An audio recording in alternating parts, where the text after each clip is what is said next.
여러분 안녕하십니까? 조훈입니다. 미리 쓰는 자기소개서 과정을 가지고 여러분들을 찾아뵀는데요. 오늘 날씨 많이 춥지요. 사실은 날씨가 추워도 이미 수시 합격의 통보를 받은 우리 학생들은 3월 달에 이루어질 바로 이제 캠퍼스 생활에 한참 이제 부푼 꿈을 가지고 있을 것 같고요. 반대로 예비 고3이 되는 우리 학생들 있죠. 3월 달에 이제 3학년이 되는 우리 학생들 같은 경우는 서서히 불안감이 몰려올 텐데 가장 중요한 부분이 대학 입시를 진행할 때 통상적으로 예전에는 수능이라고 했는데 이제는 수시 전형이 늘어나면서 자기소개서를 어떻게 써야 되는지 그리고 면접을 어떻게 준비해야 되는지 이렇게 학생부 종합 전형에 대한 준비를 하기 위해서 굉장히 힘들게 노력하는 우리 학생들이 이제 많아졌습니다. 많은 사람들이 이런 질문을 합니다. 자기소개서를 언제 쓰는 게 좋을까요? 이런 질문을 하는데 제가 답을 할 때 가장 중요하게 하는 답은 뭐냐면 그래도 2학년 2학기 겨울방학이 제일 중요한 시기일 것 같습니다. 그 이유가 있습니다. 사실 3학년이 돼서 학기 말고사가 끝나고 9월 달에 자기소개서를 제출해야 되는데 통상적으로 이제 7월, 8월에 한참 쓰다 보면 이런 생각이 들어요. 미리 좀 써봤으면 좋겠다는 생각이 듭니다. 왜냐하면 자기소개서가 글쓰기를 뽐내는 실험이 아니거든요. 어떻게 보면 여러분들이 가지고 있는 학교생활기록부라든가 여러분이 했던 많은 활동들 속에서 그 속에서 소재를 찾아가지고 이렇게 하는 것들이 굉장히 중요한데 그것을 막상 닥쳐서 준비하려면 너무 늦는다는 겁니다. 그런 의미에서 보면 고등학교 2학년, 지금 바로 이 시기가 예비 고3 학생들이 자기소개서를 쓰는 가장 중요한 시기라고 생각합니다. 그래서 오늘 이 시간을 통해서 지금 이 시점에서 내가 자기소개서를 쓰기 위해서 어떤 것을 점검해야 되는지 그리고 내가 쓰는 학교생활기록부, 나의 학생기록부를 어떻게 점검해야 되는지를 가지고 실제로 합격했던 학생들의 자기소개서 사례를 가지고 여러분들한테 이렇게 쓰는지에 대한 요령들을 가지고 오늘 여러분들을 찾아뵙도록 하겠습니다. 자, 그러면 TBS 기적의 TV 상담받고 대학 가자 바로 미리 쓰는 자기소개서 시간 바로 시작하도록 하겠습니다.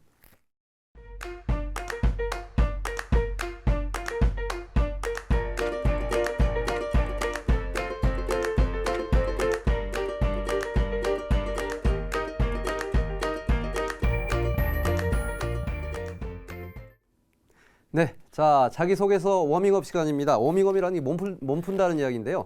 자기소개서를 쓰기 위해서 몸을 푼다. 어떤 의미일까요? 사실은 이제 자기소개서를 쓸 때 바로 이제 질문을 가지고 쓰는 게 아니고요. 여러분들이 가지고 있는 학교생활기록부도 분석을 해야 되고 그 다음에 여러분들이 지원하려고 하는 학교나 학과에 대한 탐구도 해야 되겠죠.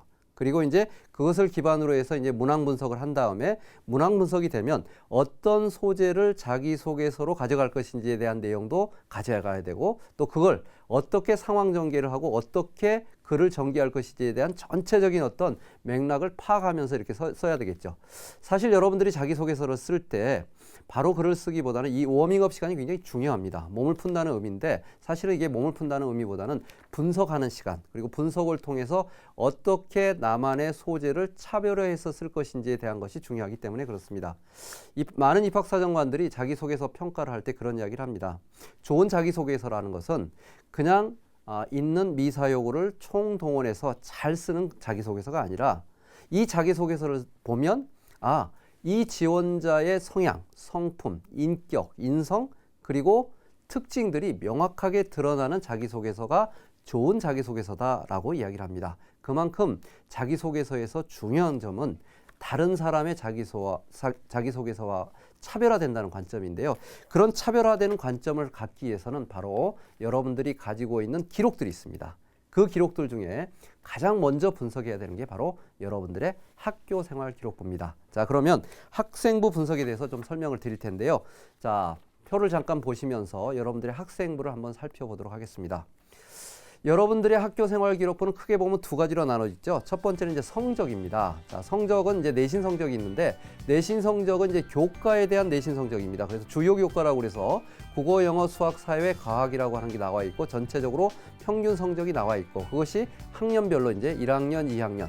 지금 2학년 2학기면 3학년 성적은 안 나오겠죠. 그러나 3학년 1학기 기말고사까지는 여러분들의 성적이 들어간다고 보면 3학년 때까지의 어떤 성적의 분석들이 굉장히 중요합니다. 이 성적에 대한 분석에 대해서는 제가 다음에 성적 분석을 통해서 1번 문제를 어떻게 접근하는지에 대한 내용에서 세부적으로 좀 말씀을 드리고요. 지금 이번에는 성적에 있어서의 어떤 분석들이 어떤 의미를 갖는지에 대한 이야기만 하고 넘어가도록 하겠습니다. 그만큼 내신 성적에서 성적이라고 하는 것은 단순히 정량적인 개점, 예를 들어서 1학년, 2학년, 3학년의 평균 점수가 뭐 3.1등급이다라고 하는 그런 정량적인 개념도 중요하지만 더 중요한 것은 정성적인 평가입니다. 여기서 말하는 정성적인 평가라고 하는 것은 성적이 어떻게 향상돼 있는지, 어떤 과목의 성적이 꾸준히 향상되고 있는지, 어떤 과목의 성적이 계속적으로 아주 최상위권의 성적을 받고 있는지, 어떤 과목의 성적이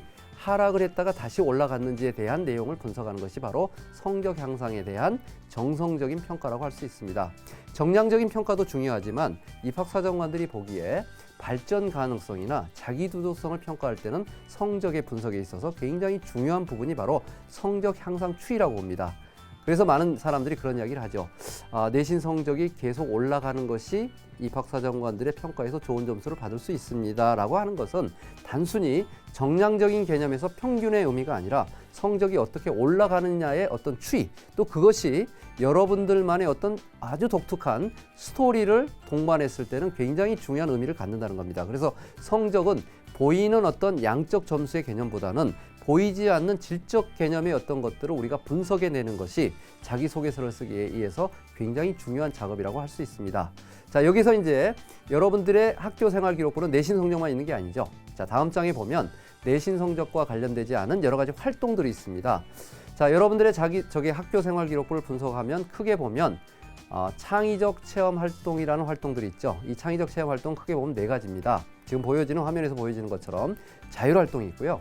그리고 동아리 활동이 있고, 그 다음에 봉사 활동이 있고, 마지막으로 진로 활동이 있습니다. 그래서 흔히 말해서 자동봉진이라는 말을 쓰죠. 그래서 이 활동들을 창의적 체험 활동이라고 그러고, 바로 이제 자율 활동과 같은 데서는 여러분들이 가지고 있는 어떤 리더십과 관련된 평가가 이루어진다면, 동아리 활동 같은 경우는 여러분들이 지원하려고 하는 학과의 연계성 속에서 보면 전공 적합도 같은 걸 봅니다. 그리고 이제 진로 활동이라고 하는 것은 여러분들이 얼마만큼 본인의 진로에 대해서 고민을 했는지, 그리고 봉사 활동은 일관성이나 지속성에 대한 핵심 인성 요소를 보는 것들이죠.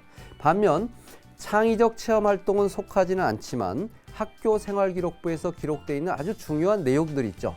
그 중에 하나가 바로 이제 독서 활동입니다. 이 독서 활동은 굉장히 중요한 부분을 차지하고요. 예를 들어서 서울대학교 같은 경우는 대교협에서 정한 공통 질문에는 없으나 개별 학교 질문에서는 독서와 관련된 문항의 질문이 반드시 있습니다. 그래서 특히 몇몇 학교들은 이 독서 활동에 대해서 굉장히 중요한 부분을 차지하는데, 바로 자기소개서에서도 진로와의 연관성이라든가 경험의 다양성 측면, 예를 들어서 내가 경제학을 전공한다면 경제학과 관련된 책을 다양하게 읽는다라고 하는 것은 진로와의 연관성 측면에서 점수를 받을 수 있지만, 예를 들어서 진로와의 연관이 되지는 않지만, 예를 들어서 나의 문화유적 답사기라든가 문화와 관련된 내용이라든가 뭐 미디어라든가 예술과 같은 내용의 책을 읽었다, 이런 것들은 진로의 연관성은 아니지만 경험의 다양성 측면에서 굉장히 좋은 점수를 받을 수 있는 거죠. 또 이제 수상실적 같은 경우는 최근에 수상실적은 어떻게 보면 자기소개서 평가에서 예전처럼 이렇게 크게 평가를 받지는 않지만 여러분들의 전공 적합도라든가 여러분들의 진로 계획과 연계됐을 때, 특히 학교 중심의 수상실적 같은 경우는 자기소개서에서 분석을 할 수 있고요. 인증점수 같은 경우는 이제는 이제 학교생활기록부에 실리지 않기 때문에 사실은 큰 비중을 차지하지 않습니다. 반면 이제 가끔 참고 자료로 쓰기도 하지만 예전에 비해서 인증점수는 별로 여러분들의 자기소개서에서 그렇게 어필하지 않는 부분입니다. 그래서 오히려 이제 인증점수보다는 오히려 지금 학교생활기록부에서 나타나 있지만 과거에는 그렇게까지 중요하지 않았던 학교생활기록부에 있는 행동 특성이라든가, 그리고 이제 여러분들의 선생님들의 종합 의견란이 바로 이제 자기소개서를 쓰는 데서 굉장히 중요한 부분을 갖습니다. 이처럼 여러분들의 자기소개서를 쓰기 위해서 제일 중요한 부분이 바로 학교생활기록부인데요. 이 학교생활기록부를 2학년 2학기 때 굉장히 중요하게 점검해야 될 필요가 있죠. 왜냐하면 2월 말이 되면 학교생활기록부에 대한 2학년 학교생활기록부가 마감이 됩니다. 가끔 어떤 학생들은 그런 이야기를 합니다.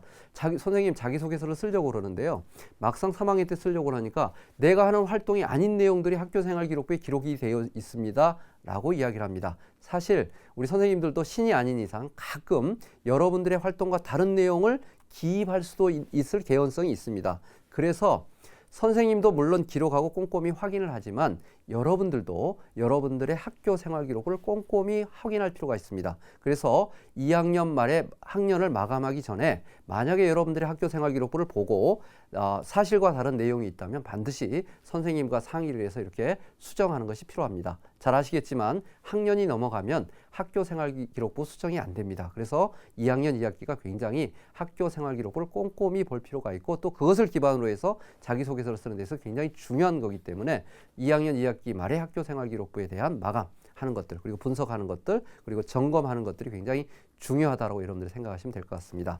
자, 학교 생활 기록부에 대한 검증이 끝나고 분석이 어느 정도 끝난다면 그 다음에 해야 될 게 뭐냐면 이제 여러분들이 학생부 종합전형을 지원하게 되면 제일 중요한 부분이 바로 전공과 관련된 적합도입니다. 이 전공과 관련된 적합도는 여러분들이 지원하려고 하는 학교와 학과에 대한 탐구하고 연계성이 있어야 되겠죠. 예를 들어서 자연계열의 정보통신학과나 정보디스플레이학과에 지원한다면 거기에 관련된 내용들을 점검하고 그것이 내가 가지고 있는 학교 생활 기록부하고 어떤 개연성이나 연관성을 가지고 있는지를 분석하기 위해서는 여러분들이 지원하려고 하는 학교나 학과에 대한 탐구가 반드시 필요하다고 봅니다. 예를 들어서 좀 화면을 보면서 설명을 드릴 텐데요. 학교마다 좀 차이가 있는데요. 여러분들이 지원하려고 하는 학교에서 보면 예를 들어서 경희대학교 정보디스플레이학과다. 그러면 교육과정에 보면 물리, 화학, 전자공학, 재료공학 등의 이제 다양한 학문의 유기적인 결합에 의해서 생성된 새로운 학문 분야다. 그리고 그것에 대한 여러 가지 혜택들이 있죠. 그래서 물리, 화학, 전자공학, 재료공학 등 기초 학문과 응용 학문을 동시에 교육받을 수 있다라는 게 있습니다. 이게 왜 중요하냐면요. 여러분들이 학습 경험을 쓰고 전공에 대한 적합도를 쓸 때 경희대학교 정보디스플레이학과에 대한 특징과 이 부분을 연계해서 쓰면은 나중에 자기소개서에서 굉장히 좋은 점수를 받을 수 있고 또 자기소개서는 여러분들의 자기소개서를 점검으로 끝나는 게 아니죠. 그 다음에 면접까지 이어지는데 거기에서도 중요한 가점을 받을 수 있습니다. 두 번째 학교를 한번 볼까요? 성균관대 예를 들어서 요즘 이제 인기 있는 학과 중에 이제 글로벌 경제, 글로벌 경영학과가 있는데 사실은 일반적인 경제학과와 경영학과와 다른 어떤 혜택들이 주어지는 게 있습니다. 그래서 성균관대 같은 경우는 외국의 대학과 이제 이렇게 그 매칭이 돼가지고 그 학교하고 복수학위를 운영한다든가 이런 특징들이 있고 또 똑같은 경영학이지만 글로벌 경영학과라고 하는 것은 좀 더 국제적인 관점에서의 어떤 경영학 부분, 특히 파이낸스 부분이나 전략 경영과 관련된 내용들에 대한 강조점이 있습니다. 그러면 만약에 여러분들이 예를 들어서 성균관대 글로벌 경영학과를 지원한다면 거기가 가지고 있는 학문적인 특성을 반영해서 자기소개서를 쓰는 게 좋겠죠. 자, 이런 것처럼 바로 학과의 특성을 이해하는 것이 굉장히 중요하다고 볼 수 있습니다. 다음 학교를 한번 볼까요? 숙명여대 예를 들어서 글로벌 서비스 학부다. 그래서 참 여러분들이 전통적인 과거에 인기 있는 학과 그리고 여러분들의 귀에 익숙한 학과도 있지만 굉장히 생소한 학과들이 많이 생기기 시작합니다. 특히 최근에 이제 대학들의 어떤 프라임 사업이라든가 대학이 여러 가지 산업 중심의 학과 개편을 통해서 새롭게 생겨나는 학과들이 많이 생기거든요. 그래서 학교마다의 어떤 특성들을 봅니다. 숙명여대 글로벌 서비스 학부가 있죠. 자, 그 다음 장에 보면 이제 한양대 같은 경우에는 파이낸스 경영학과가 있는데 이런 파이낸스 경영학과도 일반 경영학과보다 훨씬 숫자와 관련된 내용들을 많이 배우게 됩니다. 금융 전문가로서 예를 들어서 재무라든가 금융 전공이라든가 교과목을 기본으로 해서 이렇게 경제학이나 수학을 연계하기 때문에 만약에 여러분들이 일반 경영학과 지원하는 것보다 파이낸스 경영학과를 지원한다 그러면 여러분들의 학교 생활 기록부에 있어서 수학 성적이 다른 학생들보다 좋아야 되겠고요. 또 자기소개서에 쓸 때 이제 1번 질문이 나올 텐데요. 거기에 학습 경험과 관련된 내용에서 이런 수학적인 어떤 그 적성 그리고 수학적인 부분에서의 여러 가지 성과가 있는 것을 언급하는 것도 하나의 방법이라고 할 수 있습니다. 이처럼 자기소개서를 쓰기 위해서 여러분들이 학교생활 기록부도 분석을 해야 되고 그 다음에 여러분들이 지원하려고 하는 학과나 학교에 대한 탐색을 먼저 해야 되겠죠. 그러려면 사전에 조사 활동들이 굉장히 필요하다고 느끼시죠? 자, 그럼 세 번째, 바로 이제 한번 질문 문항을 한번 분석을 해봅니다. 그래서 자기소개서 문항은 이제 예전에는 이제 자기소개서 문항이 굉장히 많은 학교들도 있었고 또 적은 학교들도 있었습니다. 그런데 이제 최근에는 대교협에서 이제 공통 문항들이 나오는데요. 대교협에서 정한 자기소개서 공통 문항은 이제 세 문항입니다. 물론 이제 올해 5월 달 되면은 자기소개서의 공통문항이 확정이 되겠지만 크게 변화는 없을 것 같습니다. 일단 대교협에서 정한 자기소개서 공통문항을 한번 살펴보면요. 예를 들어서 1번 같은 경우 한번 표를 보실까요?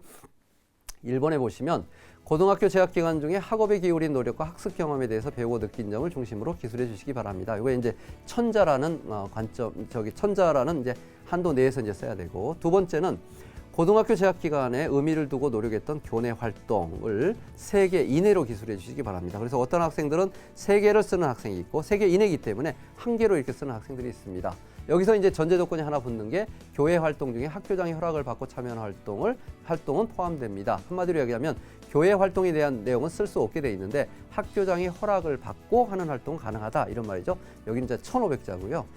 그다음 이제 세 번째 질문이 바로 이제 학교 생활 중에서 배려, 나눔, 협력, 갈등 관리 등을 실천한 사례를 두고 그 과정을 통해서 배운 것을 써봐라 그러면 이것도 천자입니다. 그래서 쉽게 이야기하면 천자, 1,500자, 천자에서 3,500자 분량을 쓰고, 그리고 이제 네 번째가 바로 이제 학교별로 이제 개별 질문입니다. 이건 학교에 따라서 어떤 학교는 독서 경험을 쓰라는 이야기도 있고, 어떤 학교는 지적 호기심을 가지고 노력했던 전공 적합도를 높이기 위해서 어떤 노력을 했는지 이런 것을 쓰는 학교가 있고, 또 어떤 학교는 네가 우리 학교에 들어오기 위해서 노력했던 과정과, 그리고 지원 학과에 대한 지원 동기, 그리고 입학 후의 학업 계획 같은 경우를 쓰는 게 있습니다. 이처럼 학교마다 자기소개서 질문이 다른 개별 질문의 항목이 되는데 통상적으로 하나 정도가 추가된다라고 볼 수 있습니다. 그래서 일단 2학년 2학기 겨울방학 때는 일단 여러분들이 지원하려고 하는 학교를 최소한 한 3개 정도를 놓고 학과를 분석하고, 학교마다 각각 가지고 있는 공통문항은 똑같겠지만 개별 문항은 좀 다르거든요. 그래서 개별 문항에 대한 분석을 통해서 자기소개서를 이렇게 써야 됩니다. 쓰기 위한 준비를 해야 되겠죠. 자, 그러면 문항 분석이 끝났다면 그 다음에 이제 해야 될 게 뭐냐, 이 문항에 대해서 내가 어떤 내용을 쓸 것인지에 대한 소재들을 이렇게 잡아내는 게 중요합니다. 그걸 우리는 이제 흔히 말해서 이제 소재 그룹핑이라고 그러는데, 그룹을 해야 된다는 건 의미는 뭐냐면 여러분들의 자기소개서는 뭐가 있죠? 글자 수에 제한이 있습니다. 그래서 아무리 여러분들이 자랑하고 싶어도, 많이 쓰고 싶어도 아까처럼 공통 질문의 경우에는 3,500자라고 하는 글자 수의 제한을 갖게 됩니다. 글자 수의 제한을 갖게 된다는 것은 정해진 시간 안에, 정해진 범위 안에서 여러분들을 소개할 수 있는 한계를 가지고 있는 거죠. 그러기 위해서는 공통된 것을 묶어야 되는 거죠. 자, 이것이 바로 이제 소재 그룹핑인데요. 소재 그룹핑에 대한 사례를 한번 볼까요? 예를 들어서 여러분들의 리더십이 있다. 나는 리더십이 있는데 이것을 표현하고 싶다. 근데 내가 가지고 있는 리더십은 뭘까라고 했을 때 이 학생은 그렇습니다. 나는 리더십이 있기는 있는데 앞장서서 하는 추진력 있는 리더십의 소유자다. 이렇게 이제 생각을 하는. 그러면 내가 추진력 있는 리더십의 소유자인지 아닌지를 그냥 자기소개서 이야기해서는 안 되겠죠.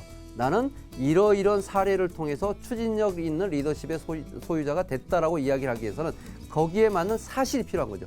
그 사실을 그룹핑하는 거죠. 예를 들어서 학생회장으로 내가 일을 했던 경험이 있다 그러면 고등학교에서 처음으로 영자신문을 발간했다든가, 인권보호를 위해서 탈부착 명함을 바꿨다든가, 이런 것들은 굉장히 추진력 있게 남들이 하지 않았던 내용을 새롭게 만드는 추진력이 돋보이는 거죠. 또 동아리 활동을 했는데 동아리 활동도 그냥 내가 기존의 동아리를 답습하는 게 아니라 동아리 활동 최초로 물리실험 동아리를 만들어서 초등학생들의 과학 호기심을 높이는 봉사활동을 했다. 자, 이런 것들은 최초로 했다라는 것은 뭔가 추진을 했다는 내용이고요. 그 다음에 봉사 연주팀을 결성했다면, 예를 들어서 학교의 필하모닉 오케스트라를 구성해서 매달 구세군 요양병원에서 봉사 연주를 했다는 사실. 자, 이런 것들은 남들이 하지 않았지만 내가 새롭게 만들어서 추진했다는 추진의 리더십을 뒷받침할 수 있는 사실들입니다. 이처럼 몇 가지 사실들을 그룹핑하면 이게 입학사정관들이 자기소개서를 봤을 때 이 사람은 진짜 추진력 있는 리더십을 가지고 있다라고 이제 보여지는 거죠. 이처럼 이것을 소재를 그룹핑하는 게 필요하죠. 자, 그 다음에 두 번째 한번 사례를 볼까요? 예를 들어서 나는 도전 정신이 있는데 도전 정신 중에서도 나는 지적 호기심을 가지고 있다. 대표적으로 이제 서울대학교나 서울 시내에 있는 소위 말하는 이제 최상위권 학교들이 이런 지적 호기심에 관련된 질문을 많이 합니다. 지적 호기심이라고 하는 것은 교육 과정을 통해서 진도 내에서 배우는 것 말고 진도 밖에서의 배울 수 있는 여러 가지 학문적인 어떤 성취를 보여주는 거죠. 예를 들어서 나는 화학과를 지원하는데 화학과 관련 공부를 기본에 있는 고등학교 교육 과정의 화학뿐만 아니라 대학생들이 배울 수 있는 일반 화학에 대한 것을 배웠는데 그것을 내 노트만을 정리해서 했다. 자, 이런 것들은 호기심이죠. 자, 독서도 마찬가지입니다. 내가 경제학을 전공하는데 경제학과 관련된 책을 교육과정에서 이러이런 책들이 있었지만 나는 이것뿐만 아니라 뭐 예를 들어서 경제학 콘서트라든가 맨큐의 경제학이라든가 또 장하준 교수가 가지고 썼던 다양한 어떤 경제학 서적을 읽었다. 자, 이런 것들은 바로 독서를 통해서 지적 호기심을 실천한 사례가 되겠죠. 뭐 마찬가지로 이제 실험대회 참가 같은 경우도 물리 부분 최우승을 받았는데 이게 우수상을 받는 게 중요한 게 아니라 어떤 과정을 통해서 우수상을 받았다. 그래서 물리나 독서나 그리고 어떤 특정 교과에 대한 심화 과정을 통해서 나는 지적 호기심을 갖는 도전 정신을 가지고 있다라고 이렇게 표시를 하는 거죠. 그래서 항상 여러분들이 염두에 둘 건 뭐냐면 먼저 소재를 정하고 자기소개서를 쓰는 것에 대한 내용을 이야기를 해야 됩니다. 자, 마지막으로 예를 들어서 이제 뭐 아주 심각한 부분은 아니지만 나는 입학사정관한테 나의 다른 독특한 점을 어필해야 되겠다 그런 거 있다면 예를 들어서 내가 가지고 있는 숨겨진 능력에는요 라디오 일일 DJ를 했던 기록이 있고 또 여학생이지만 축구나 야구 선수로 활약한 기록이 있습니다. 자, 이런 것들은 굉장히 어떻게 보면 아주 가벼운 소재지만 입학사정관들이 아주 재미있게 호기심을 가지고 볼 수 있는 소재다 이렇게 보시면 됩니다. 이처럼 자기만의 어떻게 보면 소재를 그룹핑할 수 있는 내용들이 필요하다고 여러분들이 보시면 될 것 같습니다. 이렇게 소재가 그룹핑이 되면 이제는 그 과정에서 내가 소재가 정해지면 어떻게 글을 전개할지에 대한 프레임워크가 만들어져야 되겠죠. 근데 자기소개서가 가지고 있는 프레임워크는 비교적 간단합니다. 먼저 크게 보면 이게 스타라고 하는 관점에서 볼 텐데요. 이 프레임워크를 간단히 좀 설명을 드리면 S라고 하는 상황, 그리고 T라고 하는 맡은 일, 그 다음에 A라고 하는 구체적 행동, 그리고 R이라고 하는 결과. 그래서 처음에 여러분들의 소재를 가지고 글을 전개를 할 때 어떤 상황 속에서 내가 맡은 일은 어떤 거였고 그 속에서 구체적인 행동, 액션들은 어떤 과정을 통해서 이렇게 결과를 가져왔다는 내용입니다. 여기서 자기소개서를 쓸 때 이 질문별 프레임워크에 있어서의 비중이 있습니다. 이게 비중이 굉장히 중요한데요. 아무 생각 없이 쓰면은 가장 여러분들이 실수하면서 비중을 많이 다루는 쪽이 바로 상황입니다. 이러이런 상황 속에서 나는 이런 것을 했고 이러이런 상황들이 있다. 그래서 어떻게 보면 변중만 올리다가 끝나는 경우가 있어요. 그래서 어떤 학생들이 이렇게 분석을 해보면 상황 같은 경우는 글을 전개할 때 한 20%만 넣으면 되는데 한 40%, 50%를 그냥 구구절절히 상황 설명하다 끝나는 경우가 있어요. 입학사정관들이 제일 보고 싶어하는 것은 여러분들의 액션입니다. 행동. 어떻게 이 과정에서 여러분들이 개입을 했고 그 개입 속에서 여러분들의 과정을 발달시켰는지에 대한 내용을 더 보고 싶어요. 그래서 어떻게 보면 세 번째 나와 있는 그 액션이 40% 정도의 비중을 차지하는 거죠. 예를 들어서 천자다고 그러면 천자의 자기소개서를 쓴다 그러면 400자 정도는 액션에 나와야 되고요. 그 다음에 300자 정도는 그 결과에 따라서 내가 느낀 점이 있고 배운 점이 뭔지를 써야 되고 상황과 관련된 데는 한 200자 정도, 그리고 그 속에서 내가 맡은 일을 간단하게 서술할 필요가 있겠죠. 이렇게 프레임워크를 한 다음에 어떤 상황 전개에 대한 글의 전개를 만들고 거기에 대한 비중을 편성을 하면 나중에 여러분들이 입학사정관의 입장에서 봤을 때 평가를 할 때 이 평가 요령이 생기기 시작합니다. 이처럼 자기소개서 작성을 할 때 질문별 프레임워크를 만드는 것이 굉장히 중요하다 이렇게 보시면 될 것 같습니다. 자, 여기까지가 어떻게 보면 자기소개서를 작성하기 위한 이런 그 워밍업이었다면 그러면 자기소개서를 작성할 때 해야 될 것과 하지 말아야 될 것들이 있습니다. 그 내용들을 간단하게 표를 보면서 제가 설명을 드리도록 하겠습니다. 자기소개서를 작성할 때 여러분들이 굉장히 힘들어하는 부분 중에 하나가 사실은 처음 경험하기 때문에 여러분들의 이야기를 참 많이 하고 싶어 해요. 그런데 입학사정관들은 여러분의 자기소개서만 보는 게 아니거든요. 어떻게 보면 굉장히 많은 자기소개서를 한꺼번에 봅니다. 적어도 하루에 100명 이상의 자기소개서를 보기 때문에 가능하면 나열하는 거나 그냥 미사여구나 이런 것보다는 여러분들만의 고유한 이야기를 쓰는 게 굉장히 중요합니다. 그래서 자기소개서 쓸 때 하지 말아야 될 것, 해야 될 것에 대한 부분을 보면 해야 될 건 여러분들의 스토리텔링, 하지 말아야 될 건 그냥 나열하는 것, 그 다음에 해야 될 건 일관성 있게 글을 전개하는 것, 하지 말아야 될 것은 논리적인 비약, A에서 Z까지 A, B, C, D, E로 가야 되는데 A에서 가지고 F로 가는 경우가 있어요. 그런 논리적 비약을 할 필요가 없겠죠. 그 다음에 사실을 언급하는 건 좋은데 미사역을 쓰는 게 안 되겠죠. 그래서 자기소개서는 가능하면 형용사적인 표현을 피하는 게 좋습니다. 그리고 나를 표현하는 키워드가 들어가야 돼요. 결국은 자기소개서는 나를 이야기하는 거지 남을 이야기하는 게 아니거든요. 그리고 여러분들이 행동했던 과정들을 설명하는 게 중요합니다. 단순한 상황을 설명하는 것은 맞지 않다는 거죠. 이처럼 자기소개서는 하지 말아야 될 것과 해야 될 것에 대한 내용을 여러분들이 명확히 하고 가시면 자기소개서를 쓸 때 이제 여러분들이 참고가 될 것 같고요. 그 다음에 글을 쓸 때 전개 방식에서 이제 글을 쓰게 되면 자기소개서는 정해진 틀 안에서 씁니다. 그래서 사실은 미사 요구가 많다 보면 글의 전개가 늘어집니다. 그래서 우리가 만연체 형태로 되고 그 다음에 두괄식보다는 결론에 가서 이렇게 결론을 내는 마지막에 가서 결론은 미괄식 문장이 되는데요. 원래 자기소개서는 항상 두괄식 문장을 선호를 합니다. 그래서 나는 이런 사람이다 라고 이렇게 결론을 내놓고 그러면 그 이유는 뭐냐? 거기에 대한 주장의 근거 그리고 그것을 뒷받침할 수 있는 사실들을 해주는 것이 바로 자기소개서에서 가장 중요한 내용입니다. 그러니까 예를 들어서 한번 볼까요? 예를 들어서 나는 추진력 있는 리더십을 가지고 있다. 자기 주장을 하는 거죠. 자, 그 이유는 첫째, 뭐, 둘째, 어떤 거, 마지막으로 뭐뭐가 있기 때문입니다. 자, 이러한 추진의 리더십은 지금의 나를 만든 큰 원동력이 되었다는 표현을 쓰는 거죠. 그래서 이 두괄식이라고 하는 것은 결론을 먼저 냈고 하나하나의 과정을 이야기해 주는 거고요. 자, 예를 두 번째 같은 경우는 예를 들어서 이제 미괄식 같다. 초등학교 때 나는 무엇을 통해서 책을 통해 만났다. 중학교 진로 체험을 통해서 그 시간에 직접 그를 만났다. 그를 만난 이후에는 뭐에 관심을 갖게 됐다. 이런 과정을 통해서 나는 장래 뭐가 되고 싶은 꿈을 갖게 됐다. 어떻게 보면 글의 전개상에서 굉장히 논리적이지만 굉장히 지루하고요. 이 부분에서 굉장히 늘어지는 느낌이 듭니다. 그래서 오히려 임팩트를 준다.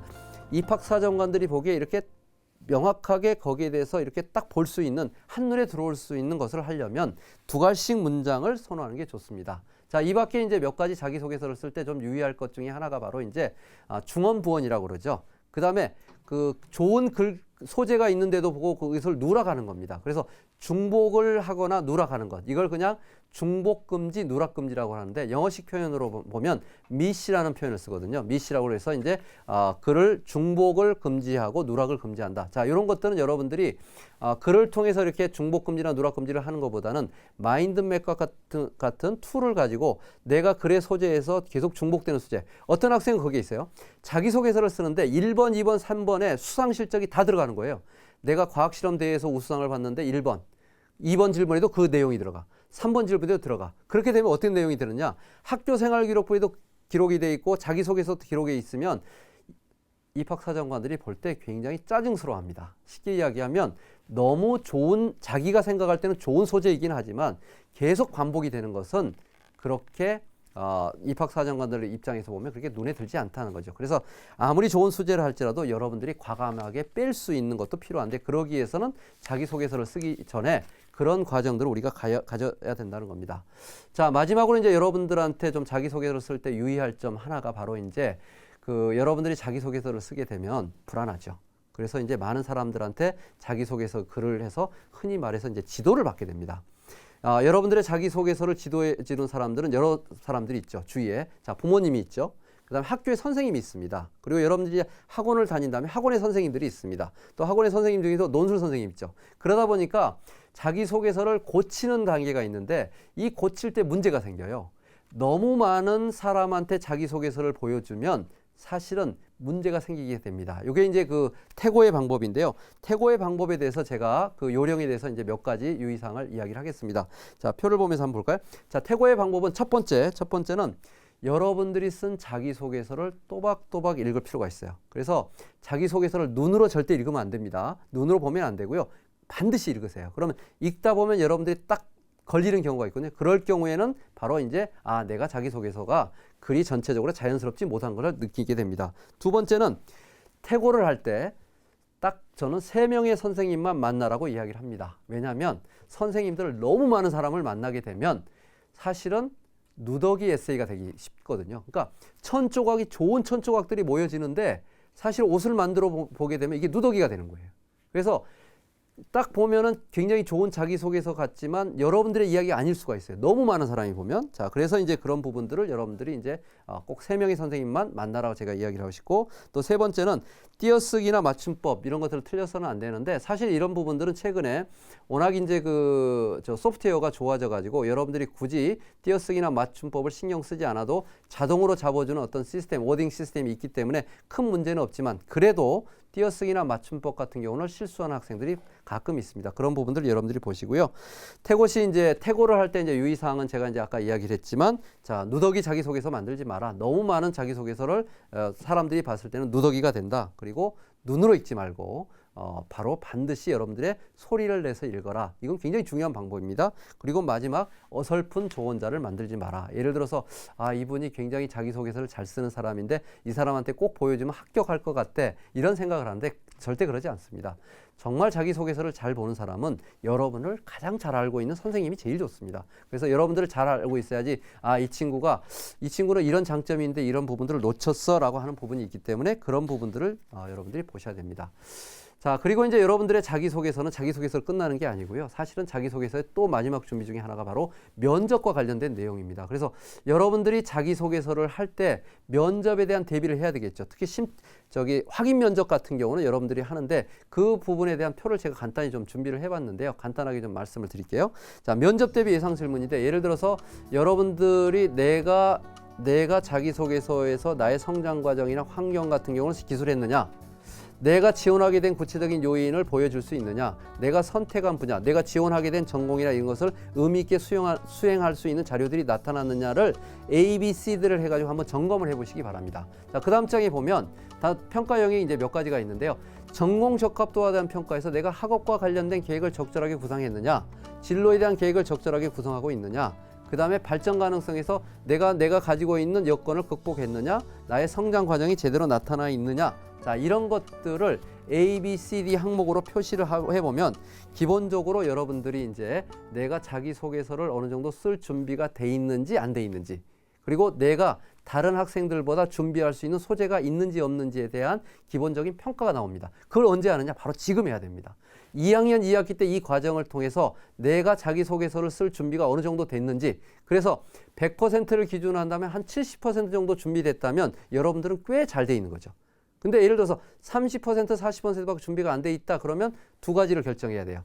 자기소개서를 쓰는 학생부 종합전형을 지원할 것이냐, 아니면 포기하고 다시 공부를 할 거냐, 이 생각을 해야 되는데 사실은 2학년 2학기 때가 그래서 중요합니다. 여러분들이 결정을 해야 됩니다. 이것저것 하다 보면 나중에 늘어지다 보면요, 6월달 7월달 넘어가다가 자기소개서도 못 쓰고 수능 대비도 못하고 이것도 있고 저것도 있는 경우가 있기 때문에 2학년 2학기 때 여러분들의 냉정한 판단을 하기 위해서는 제가 여러분들한테 이야기했던 여러분들의 학생부의 분석, 자기소개를 쓰기 위해서 여러분들이 지원하려고 하는 학교나 학과의 탐색, 그리고 기본적으로 여러분들의 자기소개서를 쓰기 위한 여러 가지 어떤 요령들을 보고 점검할 수 있는 시간이 필요합니다. 여기까지가 어떻게 보면 여러분들이 지금 해야 될 것이고 그 부분에 대한 내용들을 이야기를 했습니다. 자, 그러면 일단 워밍업에 대한 이야기를 하고요. 잠깐 쉬었다가 이제 실제로 작년에 합격한 학생들의 사례를 가지고 자기소개서를 어떻게 쓰는지를 한번 점검을 해보도록 하겠습니다.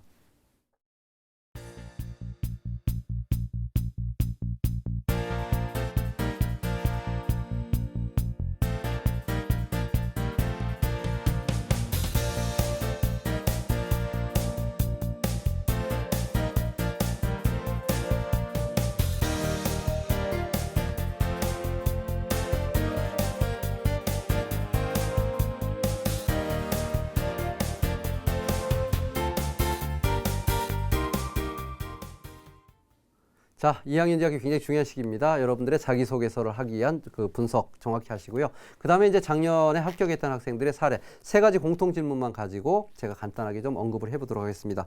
자, 자기소개서의 그 대교협의 공통 질문 중에 첫 번째 질문이 뭐라고 그랬죠? 예, 바로 이제 고등학교 재학 기간 중에 학업에 대해서 기울인 노력과 학습 경험에 대해서 배우고 느낀 점을 중심으로 기술하라. 이게 이제 첫 번째 질문입니다. 그래서 어떻게 보면 1번 질문은 간단합니다. 여러분들의 학습력을 보여주고 싶은 거예요. 학습력. 너 얼마 공부했니? 공부하기 위해서 노력을 얼마나 했니? 네가 지원하려고 하는 전공과 어떤 부분이 있니? 라고 이제 보는 겁니다. 그러기 위해서는 제가 첫 번째 했던 게 뭐죠? 여러분들의 학교 생활 기록부에서 성적 분석을 해야 되는 거죠. 자, 성적 분석을 하기 위해서는 여러분들의 성적을 유심히 살펴볼 필요가 있습니다. 한번 사례를 살펴볼까요? 자, 여러분들의 학교 생활 기록부에 있는 그 학생부 분석을 하기 위해서 예를 들어서 여러분들의 학과 성적에 대한 내용들이 이제 학년별로 쭉 나오죠. 학년별로 쭉 나오면은 그 부분에서 이제 그 여러분들이 가지고 지금 표에서 나오는 것은 여러분들의 비교과 영역인데요. 이 비교과 영역에서 학업과 관련된 내용들은 자율활동보다는 이제 동아리 활동 같은 게 있습니다. 그래서 동아리 활동 같은 경우가 이제 전공 적합도와 관련된 내용들의 분석이 있고, 그 반면에 1번 질문을 하기 위해서는 이런 활동의 분석보다는 일단은 성적의 분석이 필요합니다. 그래서 여러분들이 이제 아까 제가 설명드린 학교 생활 기록부에서 성적 분석을 한번 보면, 예를 들어서 이제 이런 게 나옵니다. 여러분들이 가지고 있는 성적 분석에서 한번 살펴볼까요? 자, 성적 분석에서 예를 들어서 1학년, 2학년, 3학년 성적이 있는데, 자, 수학 성적이 1학년 때 3등급, 2학년 때 2등급, 3학년 때 1등급이 있고, 자, 영어 성적이 그 반대가 있죠. 1학년 때 1등급, 2학년 때 2등급, 3학년 때 3등급이 있습니다. 자, 이럴 경우에는 똑같은 평균은 2등급이지만 실제로 여러분들이 1번 자기소개서 학습 경험을 쓰는 데 있어서 중요한 소재는 영어보다는 수학이 되겠죠. 왜냐하면 수학은 3등급에서 2등급, 1등급으로 이렇게 굉장히 성적이 올라가는 이유가 있는 거죠. 그 말은 뭐냐면 여러분들이 분명히 어떤 학습 경험을 통해서 여러분들만의 자기주도 학습 방법이 나오는 거죠. 영어를 이야기를 하자니 사실은 1등급에서 3등급까지 떨어졌기 때문에 학습 경험을 이야기하기에는 상당히 이제 애로사항이 있는 겁니다. 그래서 어떻게 보면 이 수학이라는 성적을 가지고 여러분들이 자기소개서를 쓰는 것이 중요하죠. 그런데 여기서 또 유의할 건 뭐냐면 이 수학이 여러분들이 지원하려고 하는 이 전공과에 있어서의 적합도가 있는지 없는지를 보여주는 겁니다. 전공에 대한 적합도가 중요합니다. 그래서 예를 들어서 인문사회 계열에서 여러분들이 만약에 경영학과를 지원한다. 그러면 인문사회 계열 하더라도 경영학과는 수학에 대한 성적을 더 중요시하기 때문에 이 분석이 같이 맞아 들어가면 전공의 적합도도 여러분들이 점수를 얻을 수 있고 이 과정을 통해서 가졌던 자기주도성도 얻을 수 있습니다. 어떻게 보면 1번 질문이라고 하는 것은 1번 질문에서 여러분들이 보고자 하는 것들, 그러니까 평가하고자 하는 그 척도는 뭐냐면 전공에 대한 적합도, 아까 방금 이야기했던 전공에 대한 적합도하고 그 다음에 뭐냐면 자기주도 학습입니다. 자기주도 학습에 대한 내용을 평가받는 것이 중요하죠. 그러기 위해서는 여러분들의 학생부에 나와 있는 성적에 대한 추이 분석을 통해서 소재를 잡아서 그것을 통해서 하는 것이 훨씬 더 유리하다고 보시면 될 것 같습니다.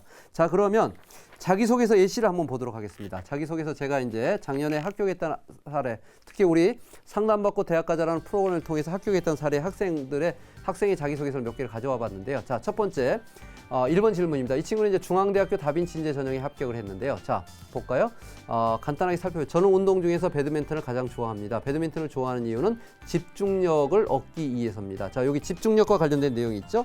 자, 그 다음에 공부의 시작을 학교 활동에서부터 최선을 다하는 것을 생각해서 졸린 시간에 친구들과 대답 패밀리라는 이야기가 나오기 시작합니다. 그리고 그 중간에 보면 교내 심화 보충반이라는 활동을 하게 되고 그것이 국어 성적의 향상으로 이어진다는 내용이 나옵니다.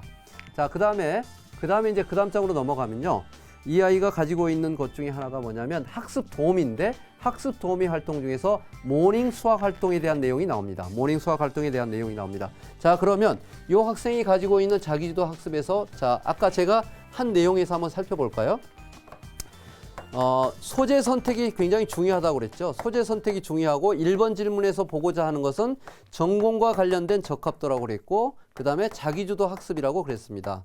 자기주도 학습이라고 그랬죠. 그러면 이 학생의 지금 소재 선택은 배드민턴이라고 하는 체육활동인데 이 배드민턴은 집중력을 높여준다는 자기만이 가지고 있는 굉장히 중요한 강점을 이야기를 했죠. 학습 경험에 있어서. 그 다음에 이 집중력이 아까 대답 패밀리라고 하는 이 구체적인 활동 그리고 이것이 심화반 운영 자 이게 있었고 그 다음에 모닝 수학 활동이라는 소재로 이제 주어집니다. 여기서 심화반 활동 중에서 국어 성적이 안 좋았다가 좋았다는 내용에 대한 언급이 나오기 시작하죠. 그 말은 뭐냐? 학교 생활 기록부를 그러면 입학사정관 입장에서는 이 자기소개서를 볼 때 자기소개서만 보는 게 아닙니다. 입학사정관은 항상 자기소개서하고 여러분들의 학교 생활 기록부를 같이 봅니다. 그러면 이 친구가 대답 패밀리 심화 보충반 활동을 통해서 국어 성적이 안 좋았는데 성적이 향상됐다라는 표현이 나오는 순간 반드시 뭘 확인하게 됐죠?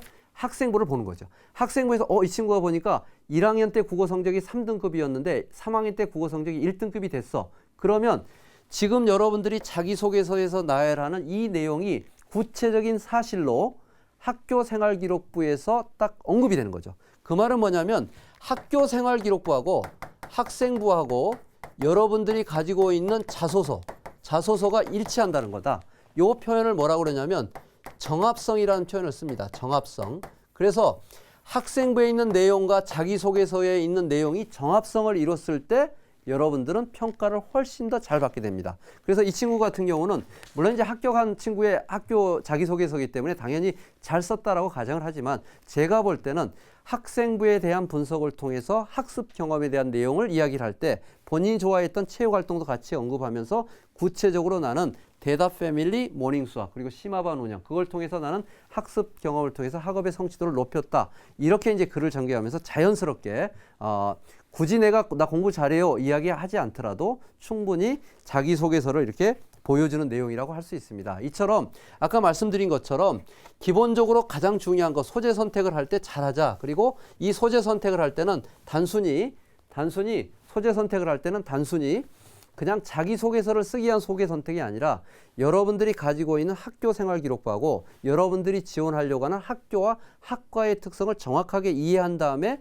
자기소개서의 소재를 잡는 것이 중요한데 우리 학생 같은 경우는 그 부분에서는 상당히 잘 접근했다 이렇게 보여집니다. 이처럼 대교협의 공통질문의 1번 질문은 전공적합도하고 자기주도 학습이라고 하는 내용의 키워드를 가지고 평가를 한 항목이다. 그러기 위해서는 학생부에 있는 내신 성적의 추이 분석을 통해서 일단 본인이 가지고 있는 강점 요인을 찝어내는 것이 중요하다. 그랬더니 어떤 학생이 그런 이야기를 합니다. 선생님 그런데요. 저는 성적이 오른 게 하나도 없어요. 그러면 오른 게 하나도 없다는 것은 또 두 가지가 있죠. 내려가는 게 있고요. 또 하나는 올랐다가 내려갔다는 것을 반복하는 경우가 있습니다. 흔히 말해서 이렇게 롤러코스터 유형인데요. 이 롤러코스터 유형은 오히려 솔직하게 이야기해도 돼요.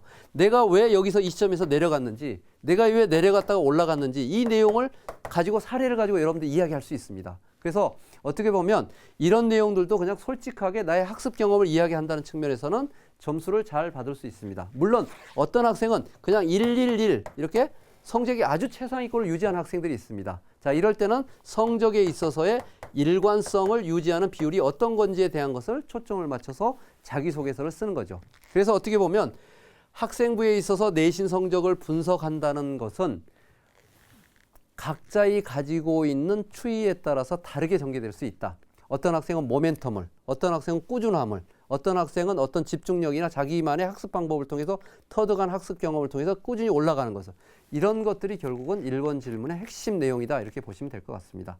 그럼 2번 질문 한번 볼까요? 2번 질문은 고등학교에서 바로 이제 재학 기간 중에 본인이 의미를 두고 하는 활동을 3개 이내로 기술해 주시기 바랍니다. 자, 이렇게 기술했습니다. 자, 여기서 이제 3개 이내라는 게 중요한데요. 이 3개 이내라는 게 중요한데 3개를 쓰는 방법이 있고 하나를 가지고 쓰는 방법이 있습니다. 그러면 3개를 쓰는 방법은 자기 자신의 활동들을 이렇게 몇 가지를 이렇게 나열해서 이렇게 쓰는 방법이 있죠. 그래서 이것은 어떻게 보면 넓게 쓴다는 의미를 보시면 될 것 같고요. 하나를 가지고 전개를 하는 것은 깊게 들어가는 거죠. 깊게 들어가는 겁니다. 그래서 넓게 쓰는 것과 깊게 쓰는 것에 대한 사례를 가지고 제가 한번 준비를 해봤는데요. 그러기 위해서 이제 여러분들이 가지고 있는 바로 이제 학생들의 이제 자료 분석을 해야 됩니다. 왜냐하면 여러분들의 활동들은 여러 가지가 있는데요. 최근에 이제 활동들은 자율활동, 동아리활동, 봉사활동, 진로활동이라고 하는 창의적 체험활동 영역도 있지만 최근에 그 입학사정관들이 굉장히 중요하게 보는 내용 중에 하나가 여러분들의 학교생활 기록부에 있는 행동특성과 종합의견란입니다. 그래서 내가 행동특성과 종합의견란에 주도성과 리더십과 동아리활동과 성격적인 강점과 장점들이 있는지에 대한 내용을 분석을 한 다음에 어떻게 소재를 잡을 것인가를 여러분들이 보시면 될 것 같습니다. 그러기 위해서는 내 스스로 가지고 있는 강점이 뭔지를 한번 키워드를 잡아볼 필요가 있겠죠. 예를 들어서 나를 표현하는 단어는 어떤 거다. 나의 가치관은 어떤 거다. 예를 들어서 나는 스마일맨이다, 분위기 메이커다, 해결사다, 만물박사다. 또 롤모델이면 내 롤모델은 스티브 잡스다. 모멘텀은 고등학교 1학년 합창대회 때 나는 어떤 중요한 계기에 모멘텀이 있었다. 아버지가 그 어떤 사업에 부도를 하면서 내가 어떤 생활에 어려움이 있었는데 이걸 어떻게 극복했다.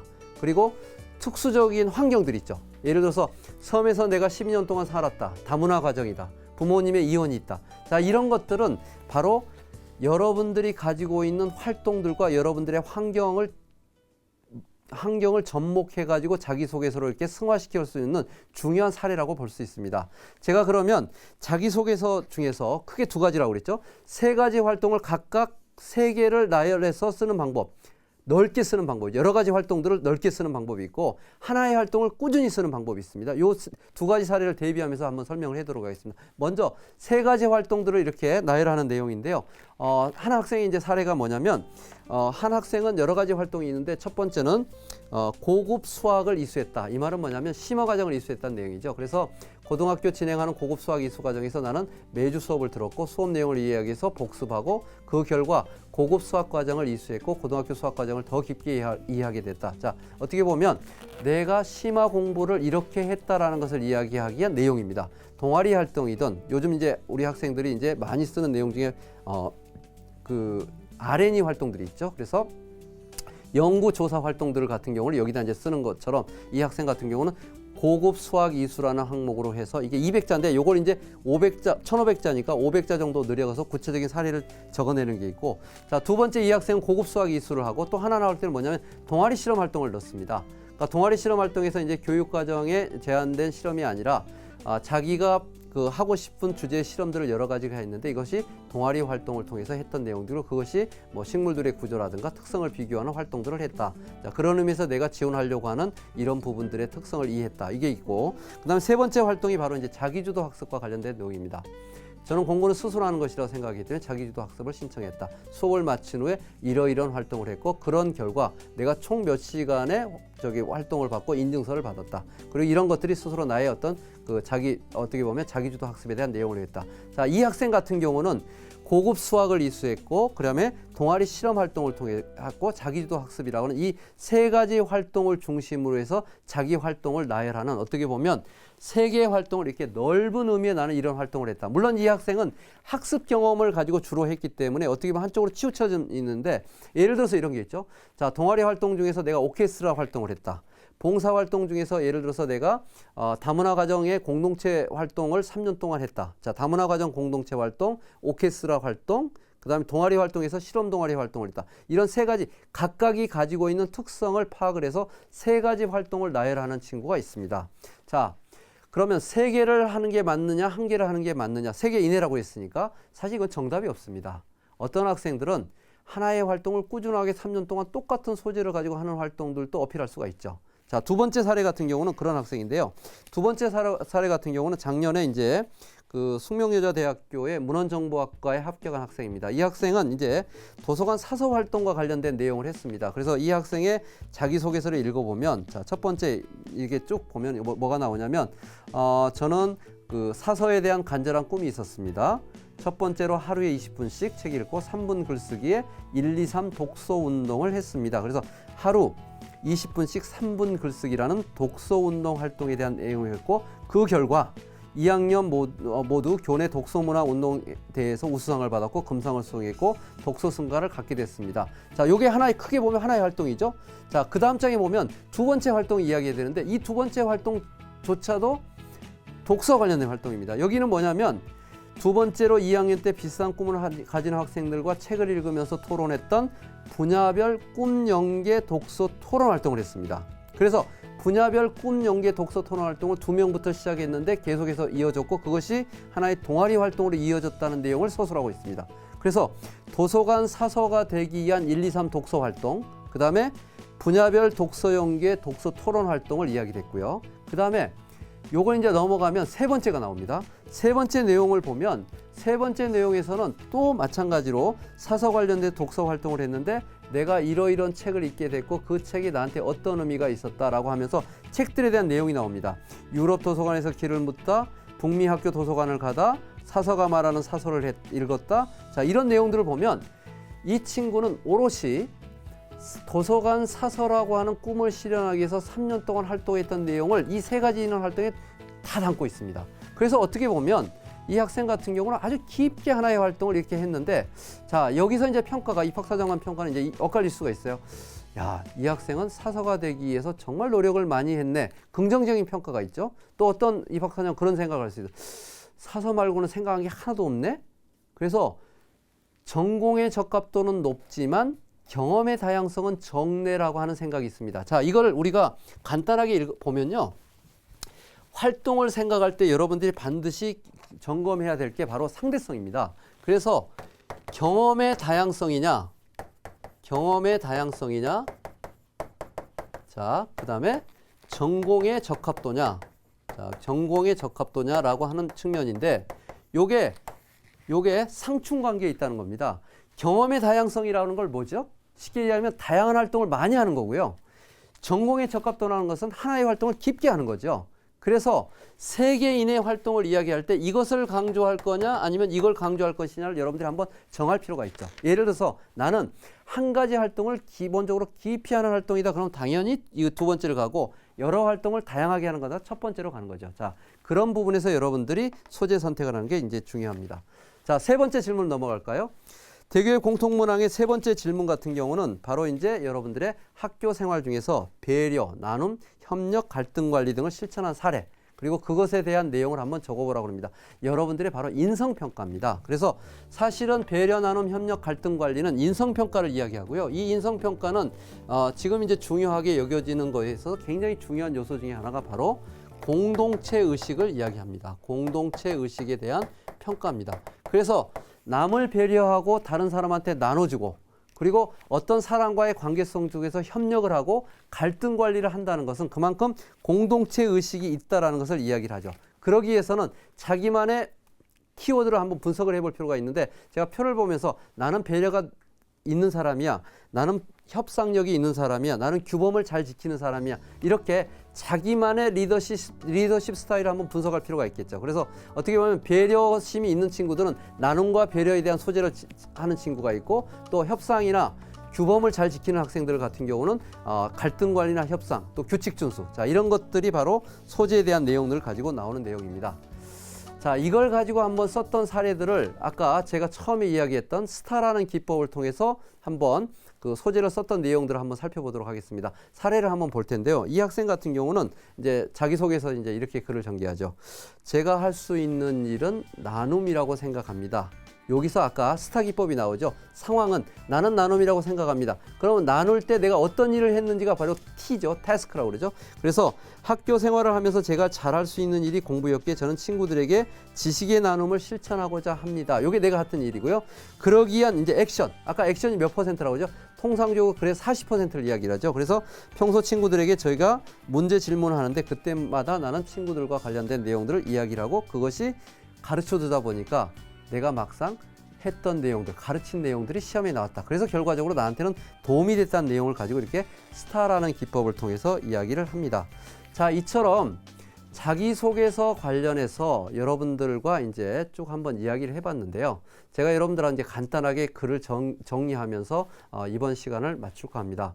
사실 대학교육협의회에서 정한 공통질문, 질문 굉장히 작습니다. 3가지 질문인데 요 3가지 질문을 쓰기 위해서는 단순히 글을 쓸 때는 아무것도 아닌 것 같아요. 근데 합격자들하고 이렇게 면접을 해보면 많은 사람들이 이야기를 합니다. 제일 힘든 게 뭐였나요? 자기소개서 쓰기가 제일 힘들었다는 거예요. 자기소개서는 쓰면 쓸수록 힘들어진다는 이야기를 많이 합니다. 그 이유는 뭐냐면 자기소개서가 아까 3,500자라고 하는 글의 전개를 위해서 단순히 3,500자를 채워넣는 과정이 아니고 3년 동안 고등학교 3학년 1학기에 2년 반 동안의 활동을 집약하고 요약해가지고 여러분들의 모습으로 체화되게 글로써 표현하는 것이 자기소개서다. 이렇게 생각하면 돼요. 자, 그러기 위해서는 어떻게 보면 좋은 자기소개서라고 하는 것은 글을 쓰기 전에 학교생활기록부의 정합성 그리고 여러분들이 가지고 있는 특성을 잘 나타낼 수 있는 소재의 선택 그리고 이제 전체적으로 보면 글에 대한 내용들을 가지고 여러분들이 아까 하나씩 할 수 있는 내용들을 가지고 여러분들이 하시면 될 것 같습니다.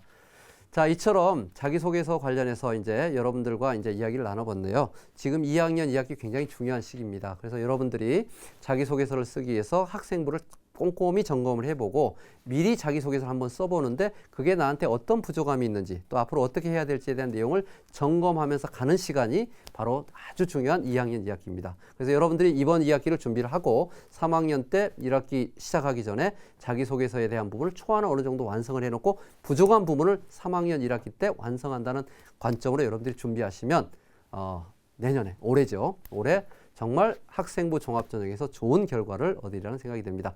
조금이나마 여러분들이 이번 시간을 통해서 미리 쓰는 자기소개서 시간을 통해서 도움이 됐으면 하는 바람에서 저는 이 강의를 했고요. 여러분들 꼭 합격의 영광을 안으시기 바랍니다. 자, TBS 기적의 TV 상담받고 대학 가자 미리 쓰는 자기소개서 오늘 이 시간 여기서 마치도록 하겠습니다.